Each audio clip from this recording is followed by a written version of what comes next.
ওই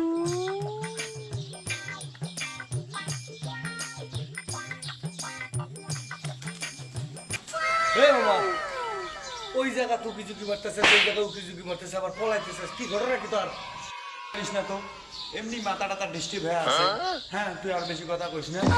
সারাদিন একটা কিছু কাজ হয় নাই, কোনো চুরি ডাহাতি কিছু হয় নাই। আজকে ওই কাজটা করিবে দে, বেশি কথা কইস না। শুধু যা তুই সাদেক সামনে যাসটা তাহলে কার গরম হয় না? তুই ওখানে উকি ঝুঁকি পলাইলি কি সব কাজ সমাধান হবা? আমার বুদ্ধি দিব তোমার। তুমি মনে করো যে সারা জীবন চুরি করবা, পুলিশ প্রশাসন র্যাব বিডিআর কেউ তোমার ধরা পারবো না। একখানে স্ট্যান্ডার্ড চোর, ডিজিটাল চোর আসলে তোমার বুদ্ধি। তুমি তুমি বুদ্ধি পাও না, বুদ্ধি দেয় বুদ্ধি তো দিলে জীবন বুদ্ধি কাজে না। এই আসেন বুদ্ধি দেয় কি কইস কথা হুস করি গো। আমার বুদ্ধি তোর বিশ্বাস নাই, তুই আমার ছোটবেলার বন্ধু না, বন্ধু না বন্ধু। মুই এমনি চোর ডাহাতি করো, হ্যাঁ কারো বিশ্বাস করো না। চুরি চামারি করতেছে, সেনাবাহিনী ধরলি তো পড়তেছে তো করতেছে, আমি বুঝছি। এখন যে তোর বুদ্ধি দিব, গ্যাস লাইট চেনস? হ্যাঁ, এই গ্যাস লাইট কলম চেনস?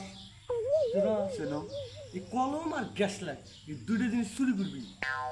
চুরি করার পরবর্তীতে মনে করি যে 10 টাকা 20 টাকা 50 টাকা 100 টাকার কলম আছে, দোস্ত একটা কাজ করা যায় না? আগে কই আবার মনে করি গ্যাস লাইট 50 100 200 টাকার গ্যাস লাইট আছে, যার গ্যাস লাইট ভালো দেখবি ভাই এটা দেন তো নাগামু, আমার কবি যে একটা হাগাও সিগনেচার দিবে দেবি। এই জিনিসগুলা সব সময় চুরি করবি। 10টা 20টা করে যদি তুই মাইরে দেখাস দিনের মধ্যে, হ্যাঁ তো কোনো জায়গার ভিতরে তবে যে যাতে চুরি করলি সেও কিছু পারবো না, পুলিশ দেখলেও কিছু পারবো না, সেটা জানে না। কলম যে চুরি করবি এটা ডিজিটাল চোর।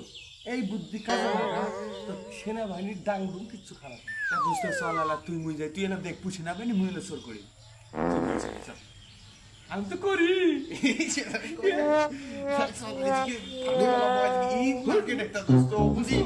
কি করে